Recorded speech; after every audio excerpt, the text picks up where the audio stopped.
Hello नमस्कार साथियों, आपका स्वागत है एक बार फिर से हमारे चैनल पे। तो साथियों, आज हम इस वीडियो में कराने वाले दिल्ली पुलिस परीक्षा के जीके जीएस के काफ़ी महत्वपूर्ण सवाल। तो दोस्तों, वो क्लास होंगे जो आपके दिल्ली पुलिस परीक्षा में बार बार सवाल पूछा जा रहा है और ऐसा ही सवाल आपको 14 नवंबर को देखने को मिल सकता है आपके दिल्ली पुलिस परीक्षा में। तो दोस्तों, इस क्लास में जो भी सवाल होगा काफ़ी इंपॉर्टेंट सवाल होगा, वही सवाल जो आपके दिल्ली पुलिस परीक्षा में आ रहा है। तो दोस्तों, शुरू से लेकर अंत तक जरूर बने रहेगा, उसके बाद अपना कमेंट राय हमें दीजिएगा। तो चलिए हम अपना पहला प्रश्न देखते हैं।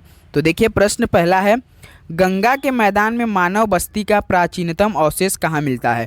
तो दोस्तों, गंगा के मैदान में मानव बस्ती का प्राचीनतम अवशेष कहाँ मिलता है। तो दोस्तों, कालपी में मिलता है। तो ऑप्शन भी बिल्कुल राइट ऑप्शन हो जाएगा। तो चलिए प्रश्न नंबर दूसरे बढ़ते हैं। प्रश्न दूसरा है, निम्नलिखित में से कौन सा हड़प्पा कालीन स्थल गुजरात में था। तो दोस्तों, निम्नलिखित में से कौन सा हड़प्पा कालीन स्थल गुजरात में था। तो दोस्तों, लोथल था। तो ऑप्शन डी बिल्कुल सही जवाब हो जाएगा। तो प्रश्न नंबर तीसरा पे बढ़ते हैं। प्रश्न 3 है, निम्नलिखित में से किस युग के दौरान भारत में शुतुरमुर्ग पाए गए थे। तो दोस्तों, ये देखिए 2022 के एसएससी एग्जाम में सवाल पूछा जाने वाला ये सवाल है, निम्नलिखित में से किस युग के दौरान भारत में शुतुरमुर्ग पाए गए थे। तो दोस्तों, पूरा पाषाण युग था, उसी में पाए गए थे। तो ऑप्शन डी बिल्कुल सही जवाब हो जाएगा। तो चलिए प्रश्न नंबर 4 देखते हैं। प्रश्न 4 है, कृष्ण भक्ति का प्रथम और प्रधान ग्रंथ है। तो दोस्तों, कृष्ण भक्ति का प्रथम और प्रधान ग्रंथ है, कौन सा है दोस्तों। श्रीमद् भागवत है। तो ऑप्शन बी बिल्कुल राइट ऑप्शन हो जाएगा, श्रीमद् भागवत। तो चलिए प्रश्न नंबर 5 देखते हैं। प्रश्न 5 है, किस वेद में जादुई माया और वशीकरण का वर्णन है। तो दोस्तों, किस वेद में जादुई माया और वशीकरण का वर्णन है। तो दोस्तों, अथर्ववेद में है। तो ऑप्शन डी बिल्कुल सही जवाब हो जाएगा। तो प्रश्न नंबर 6 देखते हैं। प्रश्न 6 दिया है, निम्नलिखित में से किस एक नदी को पहले बितस्ता नाम से जाना जाता था। तो दोस्तों, निम्नलिखित में से किस एक नदी को पहले बितस्ता नाम से जाना जाता था। तो दोस्तों, झेलम नदी को। तो ऑप्शन बी बिल्कुल राइट ऑप्शन हो जाएगा। तो चलिए प्रश्न नंबर 7 पे चलते हैं। प्रश्न 7 है, महावीर का जन्म किस क्षत्रिय गोत्र में हुआ था। तो दोस्तों, महावीर का जन्म किस क्षत्रिय गोत्र में हुआ था। तो दोस्तों, जांत्रिक में हुआ था। कहाँ हुआ था दोस्तों, जांत्रिक में। याद रखिएगा, ये सब सवाल काफ़ी इंपॉर्टेंट है। ऑप्शन भी बिल्कुल राइट ऑप्शन हो जाएगा। तो चलिए प्रश्न नंबर 8 देखते हैं। प्रश्न 8 है, जैन धर्म में पूर्ण ज्ञान के लिए क्या शब्द है। तो दोस्तों, जैन धर्म में पूर्ण ज्ञान के लिए क्या शब्द है। तो दोस्तों, कैवल्य है।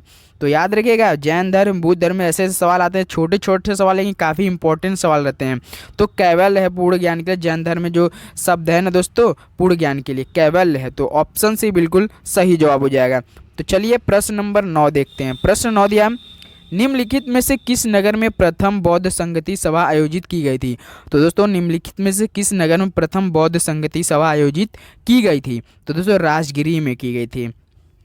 तो ऑप्शन सी बिल्कुल राइट ऑप्शन हो जाएगा। तो प्रश्न नंबर 10 पे बढ़ते हैं। प्रश्न 10 दिया, मौर्य साम्राज्य की स्थापना किसने की। तो दोस्तों, मौर्य साम्राज्य की स्थापना किसने की थी, चंद्रगुप्त मौर्य ने की थी। तो ऑप्शन भी बिल्कुल राइट ऑप्शन हो जाएगा। तो प्रश्न नंबर 11 पे चलते हैं। प्रश्न 11 दिया, कुषाण काल में सबसे अधिक विकास किस क्षेत्र में हुआ था। तो दोस्तों, कुषाण काल में सबसे अधिक विकास किस क्षेत्र में हुआ था। तो दोस्तों, वास्तुकला में हुआ था। कहाँ हुआ दोस्तों, वास्तुकला में। ऑप्शन डी बिल्कुल राइट ऑप्शन हो जाएगा। तो प्रश्न नंबर 12 देखते हैं। प्रश्न 12, कनिष्क की राजधानी थी। तो दोस्तों, कनिष्क की राजधानी कहाँ पर थी। तो दोस्तों, पुरुषपुर थी। कहाँ थी दोस्तों, पुरुषपुर में थी। ऑप्शन ए बिल्कुल राइट ऑप्शन हो जाएगा। तो प्रश्न नंबर 13 देखते हैं। प्रश्न 13 दिया, निम्नलिखित राजवंशों में किसका उल्लेख संगम साहित्य में नहीं हुआ है। तो दोस्तों, निम्नलिखित राजवंशों में किसका उल्लेख संगम साहित्य में नहीं हुआ है। तो दोस्तों, किसका नहीं हुआ, कदम्ब।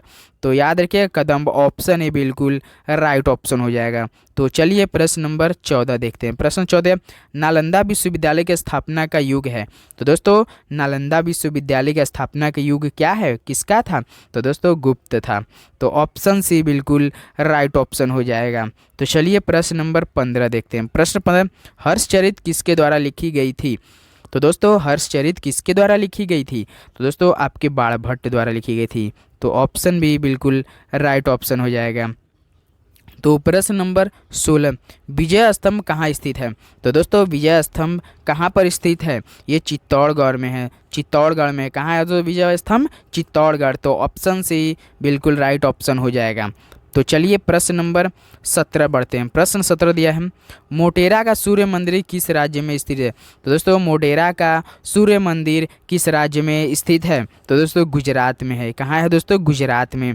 तो ऑप्शन बी बिल्कुल राइट ऑप्शन हो जाएगा। तो चलिए प्रश्न नंबर 18 देखते हैं। प्रश्न था, एलोरा गुफाओं का निर्माण कराया था? तो दोस्तों एलोरा की गुफाओं का निर्माण किसने कराया था? तो दोस्तों राष्ट्रकूटों ने करवाया था। किसने करवाया था? तो राष्ट्रकूटों ने। तो ऑप्शन सी बिल्कुल राइट ऑप्शन होने वाला है। तो प्रश्न नंबर 19 देखते हैं। प्रश्न 19 दिया, आगरा नगर की स्थापना किसके द्वारा की गई थी? तो दोस्तों आगरा नगर की स्थापना किसके द्वारा की गई थी? तो दोस्तों ये की गई थी आपके सिकंदर लोदी द्वारा। किसके द्वारा? सिकंदर लोदी द्वारा। तो ऑप्शन डी बिल्कुल राइट ऑप्शन हो जाएगा। तो चलिए प्रश्न नंबर 20 देखते हैं। प्रश्न 20, विजयनगर किस नदी के तट पर स्थित है? तो दोस्तों विजयनगर किस नदी के तट पर स्थित है? तो दोस्तों ये सवाल आपके लिए टेस्ट है। देखते हैं इस सवाल का जवाब हमें कौन कौन सही बताता है। विजयनगर किस नदी के तट पर है? तो दोस्तों ये सवाल आप इस सवाल का जवाब हमें जरूर कमेंट कीजिएगा। ऐसे सवाल आपके दिल्ली पुलिस में परीक्षा में आने वाला है। दोस्तों इससे पहले हम अपने यूट्यूब चैनल पर प्रीवियस ईयर दिल्ली पुलिस परीक्षा के अपलोड कर दें, उसे जाकर जरूर दीजिएगा। काफ़ी इंपॉर्टेंट सवाल कराए हम, एक भी सवाल आपको छूटना नहीं चाहिए। दोस्तों पेपर में जानते हैं दिल्ली पुलिस परीक्षा के लिए 50 जीके जीएस करंट अफेयर मिला कर जो काफ़ी इंपॉर्टेंट होते हैं दोस्तों। इसी से आपका सिलेक्शन होने वाला है दोस्तों। एक भी सवाल ना छोड़ के आइएगा। तो पढ़ाई करते रहिए दोस्तों।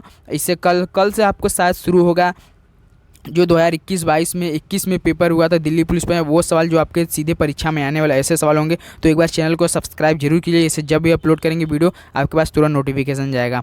तो चलिए दोस्तों आज के लिए बस इतना ही। अगर चैनल पर नए हो तो प्लीज़ सब्सक्राइब जरूर कीजिएगा। तो मिलते हैं अगले वीडियो में, तब तक के लिए दोस्तों जय हिंद जय भारत, धन्यवाद।